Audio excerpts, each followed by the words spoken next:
temps s'arrête. Tu es en totale connexion avec la nature. Et d'ailleurs, on s'intègre dans la nature. C'est mon bol d'air, c'est mon sas de décompression. Et ça, aujourd'hui, plus personne ne pourra me l'enlever.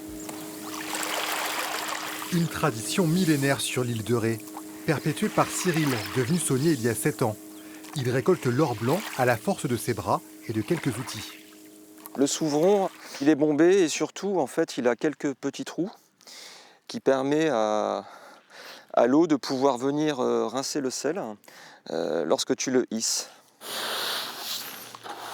Un bain de jouvence pour Cyril. Et la sensation du toucher, j'adore. Ce marais, je l'ai remis en activité en 2016, après plus de 65 ans d'abandon.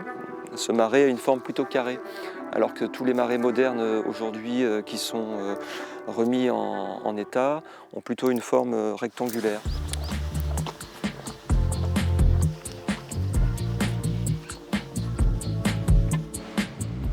Nous poursuivons notre chemin vers le phare des Baleines, le point le plus à l'ouest de la Nouvelle-Aquitaine. À perte de vue, l'océan, et à 4000 km de là, l'Amérique du Nord. Elle est sympa cette longue vue. Ah oui, elle est plus puissante que l'autre. Philippe et Alexis Courcot viennent de reprendre la direction du phare, encore étourdis par la beauté des lieux. La vue, la mer, ces oiseaux qui viennent et qui se posent sur la plage, c'est agréable, quoi. C'est un dépaysement total, quoi.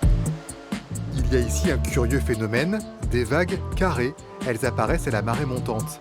C'est une rencontre de deux courants de vagues qui arrivent, un du pertuis breton, un du large. Alors ça forme des damiers avec un angle droit bien respecté. Ça peut être dangereux quand on est baigneur et qu'on se retrouve au milieu du carré.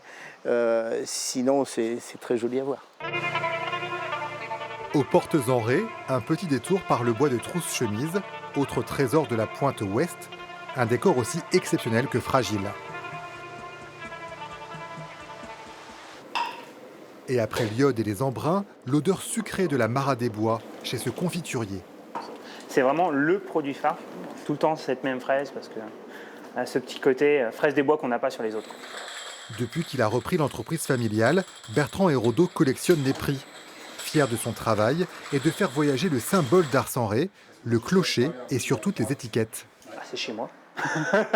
Je suis chauvin. Non, c'est vraiment... on a un beau patrimoine sur l'île de Ré. C'est vraiment quelque chose de très sympathique. Puis en plus, qu'il y a une histoire. Donc quand mes parents ont associé l'entreprise avec le clocher d'Ars, c'est vrai que quand on a des médailles, au moins on fait parler d'Ars-en-Ré. Fin de journée, retour au phare. Complètement à l'ouest, une dernière bouffée d'oxygène.